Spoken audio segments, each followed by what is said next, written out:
आदरणीय दर्शकबिन तपाईहरु यतिखेर हेर्दै हुनुहुन्छ न्यू अनलाइन मिडिया। अहिले हामी त्रिभुवन एयरपोर्टमा छौँ।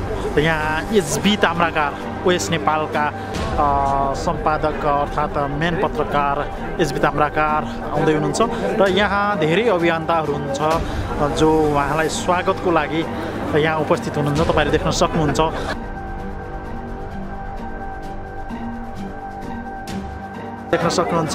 एचबी ताम्राकार नेपाल आइसक्नु भएको छ। एचबी ताम्राकार विनयजक बस्नेतले खाना बढाइसक्नु भएको छ। एचबी ताम्राकार ओएस नेपालको पत्रकार हुनुहुन्छ उहाँ।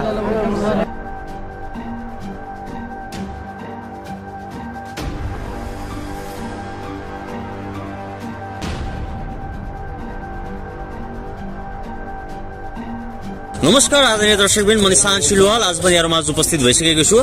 निकै लामो समय जापानमा बसेर पनि पत्रकारिता गर्दै आउनुभएका एकदमै दिग्गज पत्रकार हुनुहुन्छ एचबी ताम्राकारजी, जो चाहिँ करिब 8 वर्षदेखि चाहिँ आज नेपाल आउनुभएको छ र उहाँलाई स्वागतको लागि विभिन्न अभियन्ताहरू, विभिन्न संघ संस्थाबाट विभिन्न खेलाडीहरू सबै चाहिँ अहिले रातिको समयमा पनि त्रिभुवन अन्तर्राष्ट्रिय विमानस्थलमा आइपुग्नु भएको छ र उहाँसँग संक्षिप्त रूपमा चाहिँ केही कुराकानी गर्न हामी गइरहेका छौँ। एचबी सर, तपाईको स्वागत छ। Thank you sir. निकै लामो समय जापानमा बसेर पत्रकारिता गर्नुभयो हैन? विदेशमा बसेर पत्रकारिता गर्नु र नेपालमा बसेर पत्रकारिता गर्नु फरक अन्तर चाहिँ के हुँदो रहेछ सरको एक्सपिरियन्स? अब विदेशमा काम पनि गर्नुपर्ने हैन? हजुर हजुर। जस्तो 5 दिन 6 दिन हप्तामा काम गर्नु पर्थ्यो। हजुर। मैले शनिबार र आइतबार 2 दिनको टाइम मिलाएर हजुर चाहिँ त्यो बाँकी समयलाई मात्रै सदुपयोग गरेको मैले। र त्यो सदुपयोग गर्ने क्रममा मैले धेरै कुराहरू फेस गर्नु पर्यो हैन? हजुर हजुर। र अप्ठ्यारो थियो, धेरै अप्ठ्यारो थियो। किनभने जापानमा बोल्दै गर्दाखेरि ओल्लो छेउमा मान्छेलाई डिस्टर्ब हुने हो कि भनेर चाहिँ डर हुन्थ्यो हैन? हजुर। जसले बोल्न पनि नपाउने, मैले ठुलो स्वरले बोल्न पाएन, ठुलो स्वरले चाहिँ बहस गर्न पाएन। धेरै सोचेर मात्रै गर्नु पर्थ्यो, त्यो पनि सीमित ठाउँहरूमा। जस्तो कोठामा गर्न पाइँदैन थियो। अब साथीहरूसँग रुम पार्टनर हुनुहुन्थ्यो, उहाँहरूको भावना पनि बुझिदिनु पर्ने। तपाईँलाई थाहा छ, जापान जानुभएको मान्छेलाई थाहा होला होइन? पार्ट टाइम जब बीचमा कसैको चाहिँ बिहान, कसैको दिउँसो, कसैको राति काम हुने। अब उहाँहरूको कामलाई पनि मध्यनजर गरेर मैले त्यो अनुसारले फोन गरेर ब्रेक टाइममा, जस्तो मसँग 40 मिनटको ब्रेक हुन्थ्यो भने म त्योभन्दा अगाडि मसँग 15 मिनटको ब्रेक हुन्थ्यो र म नेपालमा नेतृत्वसँग, अभियन्तासँग जोसँग पनि फोन गरेर भन्थेँ म चाहिँ 40 मिनटको ब्रेक छ, त्यो बेला चाहिँ हजुरले चाहिँ समय मिलाउनु पर्छ भनेपछि उहाँहरू सबैजनाले उदार मनका साथ मलाई विश्वास गरिदिनु भयो। हुन त मैले नेपालमा न कुनै नेसनल मिडिया, कुनै पनि मिडियामा काम गरेर यहाँबाट गएको थिइनँ होइन? अध्ययन मात्रै सकाएको थिएँ र केही समय मैले मेरो अनुभव भनेको म एक दिन मात्रै ऋषि धमला दाइको रिपोर्टर्स क्लबमा गएको थिएँ र अलि म प्रभावित चाहिँ भएको हो होइन? पत्रकारिता गर्नुपर्छ भनेर। तर एउटा जुन कन्सेप्ट बोकेर म जापान गएँ, किनभने आर्थिक रूपले अत्यन्तै त्यो बेलाको अवस्था बहुत इकोनोमिकली पुअर थियो होइन? आर्थिक रूपले पैसा नै हो सबैभन्दा ठुलो कुरा, जसले गर्दाखेरि हामीलाई चाहिँ माथि उठ्न सजिलो हुन्छ।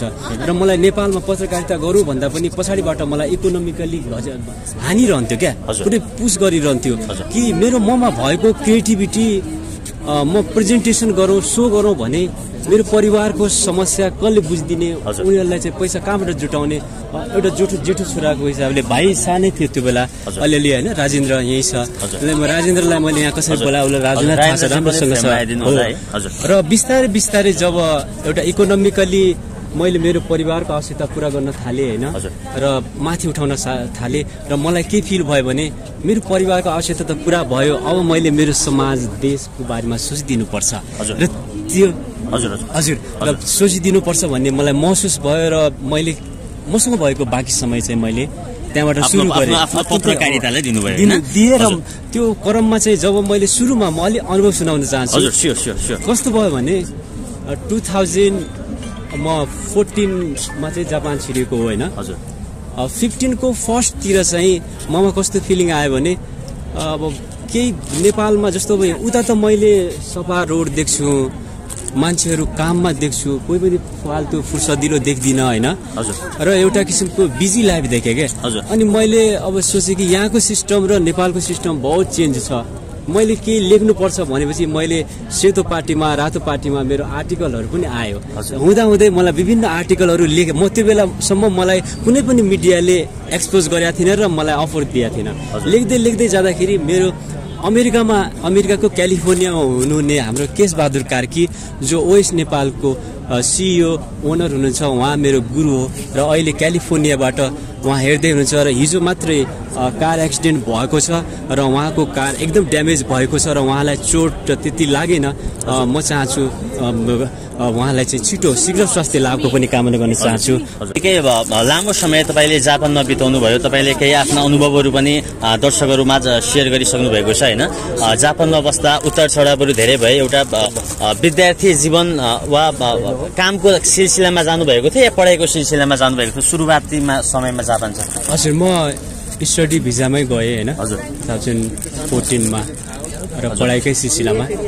र मेरो जापानको जुन एउटा किसिमको लाइफ छ त्यो लाइफ अत्यन्तै अलिकति जटिल भए तापनि मैले त्यसलाई चाहिँ एउटा सिधो शक्तिमा रूपान्तरण गर्नुपर्छ भन्ने सोचका साथ अगाडि बढेँ।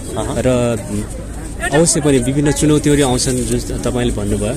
र हामी जापानमा चाहिँ कस्तो हुँदो रहेछ भनेदेखि यहाँबाट सोचे जस्तो चाहिँ नहुँदो रहेछ। सोचेको भन्दा फरक छ, विदेशमा सोचेको जस्तो छैन, पैसा फल्ने रुख छैन विदेशमा छैन। एसबी सरले मेरो प्रश्न के छ भन्दा तपाईँ नेपाल आउनुभएको छ, 8 वर्षपछि नेपाल आउनु भएन, अलि लामो समय भएन ग्यापिङ? लामो समय भयो होइन, म यसलाई स्वीकार्छु। तर कस्तो भयो भनेदेखि जस्तो जब मैले वेस्ट नेपालमा जिम्मेवारी पाएँ त्यसपछि मलाई कस्तो महसुस भयो भने मैले देशको लागि के गर्नुपर्छ मैले जापानबाट मात्रै सक्छु जस्तो फिल भयो मलाई। किनभने एउटा किसिमको त्यहाँबाट नेतृत्वदेखि लिएर हरेक व्यक्तित्वले विश्वास गर्ने वातावरण सुरुमा मिल्यो होइन। र मैले कहाँबाट बस गर्दैछु भन्दा टोकियोबाट भन्दा मान्छेले नाइ भनेन। र जुन मैले यही यात्रा मैले काठमाडौँबाट सुरु गरेको भए सायद नेतृत्वले विश्वास गर्दैन थियो त, कहाँबाट? काठमाडौँबाट। तर टोकियोबाट भन्दा वाउ भनेर चाहिँ एउटा किसिमको ठाउँले पनि बहुत प्रभाव पार्यो। र मैले चाहिँ अब जुन तरिकाले त्यो ठाउँलाई युटिलाइज गरेँ त्यसैमा म गर्व गर्छु। र आज एउटा किसिमको आइदिनु भएको छ होइन। व्यक्तिगत रूपमा म हाम्रो एसबी सरको म फ्यान पनि हो, तपाईँको म हेर्छु, हरेक प्रोग्रामहरू हेर्छु। तपाईँले उप प्रधानमन्त्रीदेखि नेपालका हरेक शीर्ष नेताहरूलाई चाहिँ आफ्नो लाइफमा सजिलै जोइन गरेको पनि देखिन्छ। किनकि जापानको त्यो व्यस्त जीवन हुँदाहुँदै पनि पत्रकारितामा नेपालको व्यस्त मानिसहरूलाई चाहिँ फेरि स्काइप मार्फत वा तपाईँको सिस्टम मार्फत होइन हजुर जोइन गर्नु भनेको त एकदमै राम्रो कुरा, राम्रो पक्ष पनि हो। अब एसबी सर अब आगामी दिनमा नेपालमै बसेर पत्रकारिता क्षेत्रमा वा कुनै क्षेत्रमा योगदान दिने सोच छ या फेरि जापानमै फर्किने सोच छ? तपाईँको सोचकै भावी योजना चाहिँ के छ भनिदिनुहोस् त। अब यस्तो म चाहिँ नेपालमै के गर्नुपर्छ भनेर फर्केको होइन 8 वर्षपछि। र हाम्रो अनामनगरमा वेस्ट नेपालको हेड अफिस पनि छ। त्यहाँ स्टुडियोदेखि लिएर हामीले चाहिँ सबै क्यामेरा हरेक व्यवस्था गरिसकेका छौँ। र मेरो अबको कार्यक्रम चाहिँ इन्टरनेसनल डिस्कोर्स त्यहीँबाट हुनेछ प्रसारण होइन। र काठमाडौँबाट नै मैले यहीँ बसेर आफ्नै देशमा आफ्नै माटोमा के गर्नुपर्छ भन्ने मेरो पहिल्यैदेखिको इच्छा थियो। तर बाध्यता भन्नुपर्छ होइन, आर्थिक कुरालाई पनि मजबुत बनाउनु पर्ने। र अर्को कुरा जुन बेला म अलिकति उकालो बाटोमा लागिरहेको हुन्छु त्यो बेला मलाई खुट्टा तान्ने चाहिँ काम उता कसैले गर्न नसक्ने स्थिति थियो क्या। म बहुत संरक्षणमा थिएँ होइन। त्यस्तै मैले यहाँ गरेको भए सायद खुट्टा तान्ने पर्वि तपाईँलाई थाहा छ कि निशान भाइले के गर्छु भन्दा अर्कोले खुट्टा तानिहाल्ने स्थिति थियो। तर मलाई उता कसैले तान्न सक्ने स्थिति बनेन कि म त्यो त्यसरी बसेँ क्या। त्यसरी भन्नाले अब जापान जस्तो ठाउँमा सबैले मेरो बारेमा कुरा काट्दै हिँड्ने ठाउँ पनि भएन, सबैजना आफ्नो काममा बिजी। र म कहाँबाट बस गर्दैछु भन्ने कुरोको विषय पनि उहाँहरूले फलो गर्ने कुरो पनि आएन। र त्यसले गर्दा पनि मलाई बहुत प्लस पोइन्ट भयो। र कुराकानी गर्ने क्रममा जस्तै तपाईँको एउटा सिस्टम तपाईँले स्काइप मार्फत विभिन्न टेक्निकल कुराहरू मार्फत चाहिँ तपाईँले जोइन गराउनुहुन्छ होइन। त्यो गर्दा चाहिँ थोरै अलि मेन्टली प्रेसर हुँदैन त्यो? कहिलेकाहीँ टेक्निकल समस्याले गर्दा कहिले साउन्ड आवाज नआउने, कहिले केही हुने वा पछाडि त्यो पहिलेदेखि त्यो लाइभ आउनुभन्दा जति समय बस्नुहुन्छ त्योभन्दा पहिलेदेखि चाहिँ त्यो तयारीमा सबैलाई वेटिङ गर्नुपर्ने गर्दा केही बाधाहरू पनि होला नि होइन त्यसमा? हो, एकदमै प्रभावशाली नेतृत्वहरू होइन म पूर्व प्रधानमन्त्रीदेखि लिएर मन्त्रीज्यूहरू होइन भारतीय जनता पार्टीका वरिष्ठ नेता डाक्टर विजय जोलीहरू जस्तो ज्यूहरू होइन अब अन्य आर्टिस्ट तपाईँको अर्थरगनहरू उहाँहरू सबैजना जति छन् मलाई वेट गरिदिनु भयो क्या किनकि उहाँहरूलाई मैले भन्नै परेन कि म जापानमा छु मसँग समय अभाव छ तपाईँ अगाडि आएर अनलाइनको यो सिस्टममा बसिदिनुहोस् के अरे आइडी खोल्नुहोस् यसरी खोल्नुहोस् भन्नु पनि परेन कति बेला चाहिँ मैले सिकाइदिँदाखेरि पनि मजाले उहाँले हजुर एसपीजी के गर्नु पर्यो सिकाइदिनु न भनिदिनुहोस् न भन्दाखेरि मैले त्यो अनुसार आइडिया पनि दिएँ उहाँहरू हामी सबै कस्तो हुने हामी एकअर्कालाई चाहिँ एउटा किसिमको सपोर्ट गर्नुपर्ने हुन्छ होइन जस्तो अब तपाईँ यहाँ नेपालबाट पत्रकारिता गर्दै हुनुहुन्छ र उता जापानमा पनि बहुत हाम्रा पत्रकार साथीहरू हुनुहुन्छ होइन म उहाँलाई पनि मिस गर्न चाहन्छु किनभने मलाई उहाँले बहुत सपोर्ट गर्नुभयो प्रत्यक्ष अप्रत्यक्ष रूपमा जापानमा हजुर विशेष गरी एचबी सरले विभिन्न किसिमका उच्च ओहदाका नेतादेखि हरेक विषयमा चाहिँ खरो दरो रूपले चाहिँ ओएस नेपालमा तपाईँका आवाजहरू हामीले सुनेका छौँ नसुनेका होइन तर जापानमा बस्ने जुन दुःख पाएका छन् कतिपय चाहिँ विदेशीहरू चाहिँ जापानमा म सडकमा भएँ म यस्तो भएँ मेरो चाहिँ बिचल्ली भयो भन्ने जस्ता गुनासोहरू लिएर चाहिँ एचबी सरबाट चाहिँ आउँछन् कि आउँदैन आएका छन् कि छैन के छ जापानको अवस्था नेपालीहरूको विशेष गरी यस्तो छ जापानमा हामीले अब नेपालीहरूको समस्या त देख्छौँ किनभने त्यहाँ अब एक किसिमको समय हो समयलाई महत्त्व दिइरहेका हुन्छन् जस्तो एउटा किसिमको दलालीपन त जहाँ पनि छ होइन नेपालमा मात्र होइन जापानमा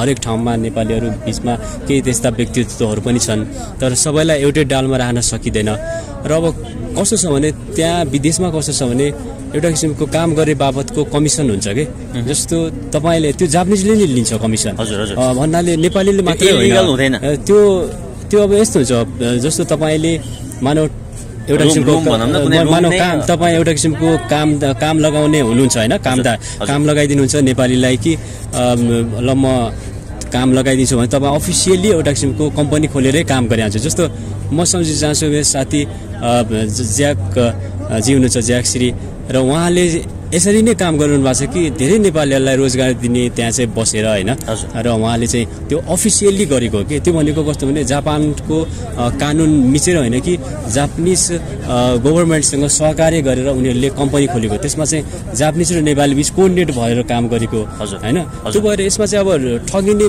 विषय त जापानमा मात्रै होइन विश्वको हरेक देशहरूमा भइरहेछ अब जापानको विषयमा हाम्रो टेबलसम्म आएका कुराहरूलाई चाहिँ मैले जब एजेन्सी मैले चाहिँ एकदमै मैले नेपालतिर भनिदिने यहाँको चाहिँ त्यही पनि एम्बेसीमा चाहिँ कुरा राखिदिने होइन कतिपय चाहिँ समयमा फोन उठ्दैन भन्दै गर्दाखेरि मैले यो विषयमा चाहिँ हाम्रो त्यहाँको महामहिम राजदूत प्रतिभा राजदूत पनि राखेको कुरो होइन र यो कस्तो छ भने हामीले सिस्टम चाहिँ फलो गर्नुपर्छ बनाउनुपर्छ त भन्यो तर नेपालीहरू जहाँ गए पनि अलिकति हामी त्यति फलो चाहिँ काइन्डली गर्न सकिरहेको छैनौँ होइन त्यो हुनुपर्छ अब यसको चाहिँ सुरुवात हामी सबैबाट हुनुपर्छ भन्न चाहन्छु म जेरीजी हुनुहुन्छ छेउमा जेरीजी थोरै छोटकरीमा कुरा जान्छ जेरीजी के भन्न चाहनुहुन्छ एसबीजी धेरै आज एकदमै एउटा ठुलो उत्सवको दिन रहेको छ मेरो गुरु मेरो देउता एचबी ताम्राकार दादा जब कि म पनि प्रवासमा हुँदै गर्दाखेरि उहाँसँगको टच भइसकेपछि म राष्ट्रप्रेमी भएँ त्यो त अरू पनि अभियन्ता हुनुहुन्छ तपाईँ पनि बाहिर देश गएर आइसकेको छु पहिलोपटक थाहा भयो म बाहिर गएर आउँदाखेरि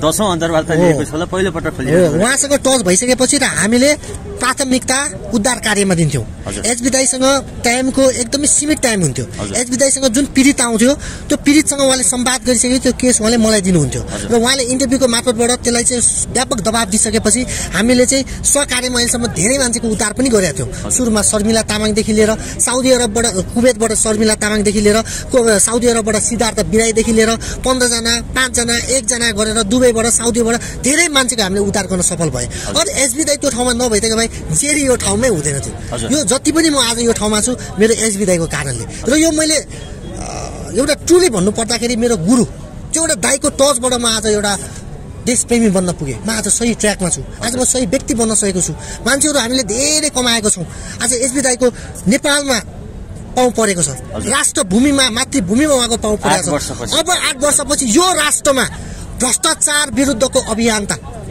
भ्रष्टाचार भने के हो अन्य अत्याचार व्यतीत भने के हो, देश कसरी परिवर्तन हुन्छ, राष्ट्र निर्माण कसरी हुन्छ, अब एचबी दाइको नेतृत्वमा जानेछौँ।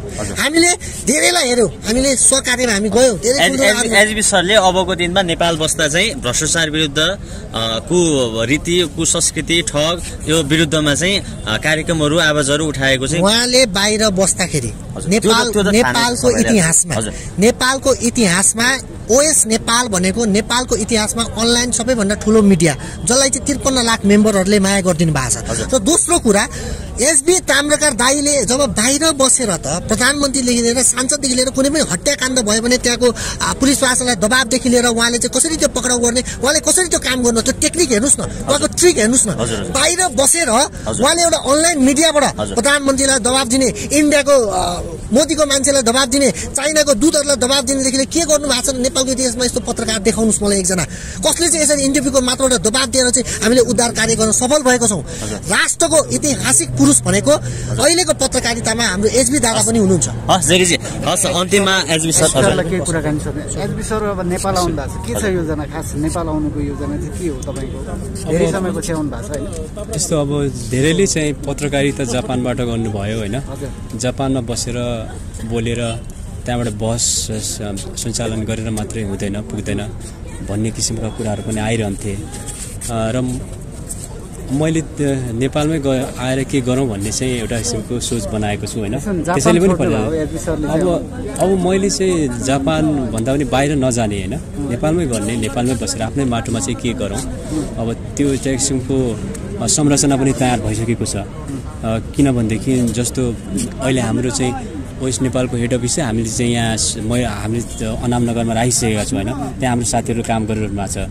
र अब काम गर्नलाई चाहिँ अहिले कस्तो छ भने विश्वको जुनसुकै ठाउँबाट पनि गर्न सकिन्छ भन्ने चाहिँ एउटा ज्वलन्त उदाहरण हो। किनभने मैले जापानबाट बस गर्दा त सकियो नि त होइन, भने अब यहाँ आएर सकिन्छ, अब यहीँ आएर गर्नुपर्छ, नेपालीहरूलाई चाहिँ जोड्नुपर्छ, विश्वका नेपालीहरूलाई जोड्नुपर्छ, युवालाई जोड्नुपर्छ भन्ने हेतुले चाहिँ म यहाँ लामो समयपछि आएको छु र अब बिस्तारै हामी सफल गर्दै जाउँला होइन। र अवश्य पनि तपाईँहरूका जिज्ञासाहरू पनि हामी राख्नेछौँ। हजुर फ्रेममा अहिले चाहिँ हाम्रो एचबी सरको आफ्नै भाइ राजेन्द्र ताम्राकारजी पनि हुनुहुन्छ होइन। तपाईँ चाहिँ कति वर्षको हुनुहुन्थ्यो, कति समय पहिला दाइले छोडेर जाँदा तपाईँको पनि थोरै अनुभव चाहिँ सेयर गर्दा राम्रो हुन्छ? त्यही म 16 पुगेर 17 लागेको थिएँ हजुर होइन, जिम्मेदारी पनि आएको थियो त्यो बेला, एकदमै सानो थिएँ होइन, एकदमै भावुक भयो म। कस्तो हुन्छ नि त अब त्यो बेला अब म सानैदेखि अब दादाले मलाई लास्टै माया गर्नुहुने होइन, कान्छो भाइ पुन्टे भाइ भनेर होइन, त्यही भएर नि अब यत्रो 8 वर्ष भेट भएन, अब आज भेट हुँदाखेरि एकदमै हुन्छ नि त उत्साहजनक, एकदमै मतलब कि अब 8 वर्षसम्म नभेट्दाखेरि बिचमा पनि ल दादा आउनुहोस् भन्दाखेरि अब घरको एउटा समस्यालाई हेरेर घरको जुन एउटा आर्थिक जुन एउटा हाम्रो गरिबी थियो त्यो गरिबीले चाहिँ अझै यो केही अझै माथि पुगौँ भाइ, अझै हामी यहाँबाट पनि यो जुन गरिबी हाम्रो जुन अवस्था छ होइन योबाट केही सहज भयो भने अवश्य म आउँछु भनेर उहाँले चाहिँ अब भनौँ न त त्यसरी आश्वासन दिँदै रहनुभयो होइन। दिँदै 8 वर्ष बित्यो अनि हामी चाहिँ अब आज म यसरी भेट्दाखेरि एकदमै भावुक भयो क्या, म एकदमै भन्छ नि नसोचेको भन्दा नि अझै पनि कति टाइम लाग्थ्यो भेट्न, अझै टाइम लाग्थ्यो कि भन्ने त्यस्तो फिल भयो कि भित्रैदेखि होइन। त्यो एकदमै जसरी वर्षमा दसैँ तिहार आउँदाखेरि अब काठमाडौँ बसेर मान्छे धरान धनगढी तपाईँको कुनै ठाउँ जान्छ नि एकदमै उत्साह हुन्छ नि, 1 महिना आयो नि आज यति गते भन्छ नि, त्यस्तै दादाको आउने दिनलाई चाहिँ मलाई त्यस्तो भइरहेको थियो फिल। दसैँ तिहार जे भने पनि दादा आउने दिनलाई चाहिँ म त्यस्तो उत्साहले लिइरहेको थिएँ होइन, एकदमै खुसी भएको छु म, एकदमै फिल छ। दादाले मलाई पनि अब ठिक छ भाइ अब विदेश जानुहुन्न, नेपालमै केही गर्नुपर्छ, मैले हजारौँ युवा लाखौँ युवा जनशक्तिलाई चाहिँ बाहिर जानु हुँदैन, अब स्वदेशमै केही गर्नुपर्छ भन्ने मैले सल्लाह सुझाव दिइरहेको हुन्छु। म आफू त विदेश आइहालेँ, मैले दुःख कष्ट जे जस्तो गरेँ पनि होइन, अब भाइ तिमीले चाहिँ नेपालमै बस्नुपर्छ, नेपालको लागि केही गर्नुपर्छ होइन। हामी दाजुभाइ हामी सम्पूर्ण जति पनि नेपाली छौँ 3 करोड युवा जनशक्ति सबैलाई एकजुट गरेर एक ठाउँमा ल्याएर हामीले चाहिँ देशको लागि, आफ्नो राष्ट्रको लागि, आफ्नो मातृभूमिको लागि केही गर्न सक्छौँ भनेर चाहिँ दादाले आश्वासन दिइरहनुहुन्थ्यो। मलाई पनि साँच्चीकै हो अब यो देशको लागि केही गर्नुपर्छ, साँच्चीकै देशको लागि लड्नुपर्छ। हामी युवा जन्मिसकेपछि के हामी आफ्नो व्यक्तिगत स्वार्थ र स्वाधीनताको लागि मात्रै बाँच्ने त? हाम्रो देश, हाम्रो मातृभूमि, हाम्रो नेपाल आमाको लागि हामी नबाँच्ने त? हामी नेपाल आमाको यो छोरा हो नि, हामी वीर गोर्खालीको सन्तान हो नि, हामीले किन बिर्सिने त हाम्रो इतिहासलाई, हामीले किन बिर्सिने त हाम्रो ती पुर्खाहरूले आर्जेको हाम्रो देश नेपाललाई जोगाउनको लागि हामी पछि हट्ने भनेर किन बिर्सिने त। अब हामी जाग्नुपर्छ, हरेक युवा जनशक्ति उठ्नुपर्छ, अब देशको लागि राष्ट्रको लागि भनेर चाहिँ हामी लागि पर्यौँ होइन। अब जे जस्तो भए पनि अब गरिरहेछौँ। अब दादा नेपाल आउनु भएको छ अझै पनि, अब मलाई त एकदम कस्तो कि मलाई अब घरमा अब बुवा पछिको मेरो बुवा भनेको दाइ नै हो कि, उहाँले चाहिँ त्यो भूमिका निर्वाह गर्नुभएको छ मेरो लागि होइन। सबै दुःख सुख जे जस्तो पर्दाखेरि पनि ल तँलाई केही हुन्न, तँलाई म छु होइन, जे गर्नुपर्छ म छु रेडी, तर उठ होइन, केही गरेर देखा, देशको लागि केही गर भन्ने मात्रै उहाँले आश्वासन दिनुभयो। आज केही गर्छु भन्ने भावना चाहिँ जागेको छ र गर्छौँ पनि, अवश्य पनि देशको लागि गर्छौँ। यो खोक्रो भाषण र खोक्रो नाराबाजी अनि खोक्रो राष्ट्रवाद देखाएर सडकमा चिचाएर मान्छेको भनौँ त हजारौँ मान्छेहरूलाई चाहिँ खोक्रो एउटा आफ्नो देशप्रेमी भावना देखाउने हाम्रो त्यो इच्छा पनि छैन। जे सकिन्छ मनैदेखि, हृदयदेखि र आत्मादेखि नेपालको लागि गरिन्छ र नेपालको लागि नै बाँचिन्छ।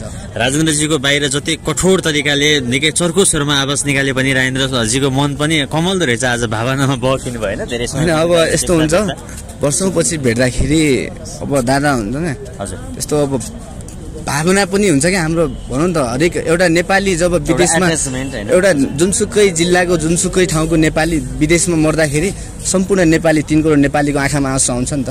हो त्यस्तै अब एउटा भावना अट्याचमेन्ट हुँदो रहेछ क्या। त्यस्तै अब दादासँगको जुन एउटा भावना छ होइन, त्यो भावनाले म एकदमै भित्रदेखि खुसी भएर होइन, आँसु नै रोकिएन क्या, त्यस्तो फिल भयो होइन। अब त्यसरी एसबी सर निकै लामो समयपछि नेपाल आउनुभएको छ। तपाईँको बसाइ राम्रो होस्।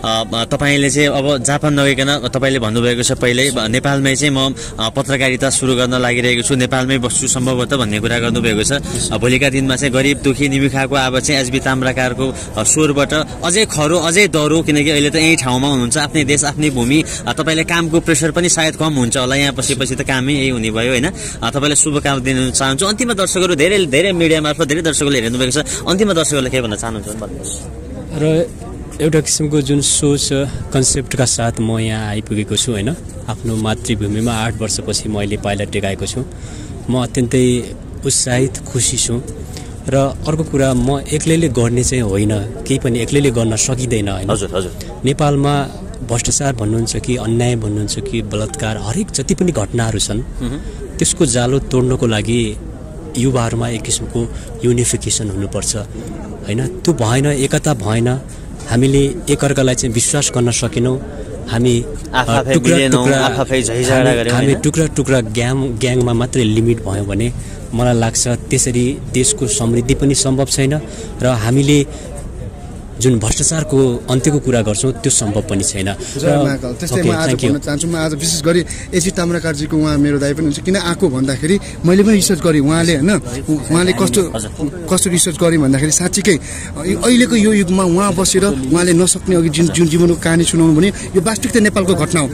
वास्तविकता यो के घटना हो भने उहाँले नेपालमा बसेर पत्रकारिता गर्न सक्नुहुन्न थियो, त्यही भएर विदेशबाट किन गर्नु भने केही किसिमको अगाडि बढ्नलाई। उहाँको सोच साँच्चीकै महान छ र उहाँ साँच्चीकै आइरहनु भएको छ भने उहाँको सोच जतिको सोच्ने अरू युवाले सोच्यो भने पक्का पनि देश विकास छ। यहाँ जसको क्षमता जे छ, जसको भोलिका दिनमा एसबी ताम्राकारले तपाईँको पूर्ण साथ सहयोग छैन। मेरो जयमाकल मेरो टिमको एक सेकेन्ड जयमाकल पूर्ण टिम छ र म के भन्न चाहन्छु, देशको युवालाई, देशको राष्ट्रको जति पनि युवा छन्, युवा शक्तिलाई के भन्छ, जसले जे काम गर्न सक्छ, जसको जे क्यापेसिटी, जसको जे नलेज छ, जसको जे क्षमता छ, त्यो काम गरौँ, देश अवश्य विकास हुन्छ। खुट्टा तानी नगरौँ, अघि उहाँले भने जस्तो आफ्नो काम आफूले गरौँ। जय महाकाल। तपाईँलाई म सबैजनालाई धेरै धेरै धन्यवाद। र म यहाँ चाहिँ हाम्रो दिनेशजी आउनु भएको छ थोरै हाम्रो भावी राजदूतको रूपमा हामीले उहाँलाई हेरेका छौँ होइन, चाइनाको। र हुन त विभिन्न सेक्टरहरूमा हामीले भन्यो कुलमान घिसिङलाई नियुक्ति हुनुपर्छ भनेर हामीले बहस सुरु गऱ्यौँ। तपाईँ युट्युबका साथीहरूले पनि आवाज बुलन्दका साथ उठाइदिनु भयो होइन। र त्यसका लागि म सबैलाई धेरै धेरै धन्यवाद दिन चाहन्छु। र उहाँ जस्तो युवा यो देशलाई आवश्यक छ र जुनसुकै देशको पनि एम्बेसडर हामी नियुक्त गर्छौँ भने त्यो राजनीतिको आधारले होइन, कसैको खल्तीको पकेटको विषय बन्नु हुँदैन। र हामीले जनताले रुचाएको व्यक्तित्व त्यो ठाउँमा हुनुपर्छ। र उहाँले वर्षौँ भएको छ। उहाँ चीनसँग, चीनका कूटनीतिक व्यक्तित्वहरूसँग, त्यहाँको पिपुल्स पार्टी अफ चाइनासँग, उहाँका त्यहाँका नेतृत्वहरूसँग बहुत राम्रो घनिष्ठ सम्बन्ध छ। योभन्दा अगाडि सी जिनपिङ आउनुभयो नेपालमा, त्यहाँको राष्ट्रपति। त्यो बेला पहिलो ब्रिफिङ चीनबाट उहाँलाई, तर यहाँको मान्छेले, यहाँको पत्रकार साथीहरूले सबैले चिनिदिने हो भने यसरी सबैलाई हामीले, मैले उहाँको एउटा जुन एउटा प्रतिनिधि पात्र हो उहाँ, अरू राम्रो मान्छेलाई अगाडि ल्याउनु पर्छ, उहाँलाई ल्याउन, उहाँलाई ल्याउ बिना स्वार्थ निस्वार्थ रूपले ल्याउन सकिन्छ। र अब म एक्लैले म आएँ म गर्छु भन्ने मैले त्यो अहमता देखायो भने सम्भव छैन, किनभने नेपालमा खुट्टा तान्ने प्रवृत्ति र ध्वस्त बनाउने प्रवृत्ति अझै कायम छ। हेर्नुहोस् होइन, मैले अहिले पनि यहाँ एयरपोर्टबाट बाहिरिने क्रममा देखेँ क्या, जापानबाट आउँदा हाम्रो काम कति क्विक हुन्थ्यो क्या, बहुत स्पिडमा होइन कि त्यहाँको जापानिजहरूलाई चाहिँ न गफ गर्नु छ न कसैसँग छ। तर यहाँ मैले देखेँ, अब हुन त म कसैलाई ओभर एस्टिमेट गर्न चाहन्न, उनीहरूलाई चाहिँ मैले डोमिनेट गरे पनि होइन, यो मेरो इन्टेन्सन होइन। तर के हो त भन्दा जो एउटा जो सिस्टम अफ डुइङ वर्क हुन्छ नि, त्यो चाहिँ के छ भने नट होइन satisfied, I am not satisfied, तपाईँहरू पनि हुनुहुन्न। त्यसैले लेट्स रेज स्ट्रङ साउन्ड होइन, हामीले हात जोडौँ, काँधमा काँध जोडौँ र अवश्य पनि सम्भव छ, परिवर्तन सम्भव छ र हरेक कुराहरूलाई चाहिँ हामीले तोड्न सक्छौँ। र म सबैलाई विशेष धन्यवाद दिन चाहन्छु, युट्युबका साथीहरू, अन्य पत्रकार मित्रहरू, सबै जति पनि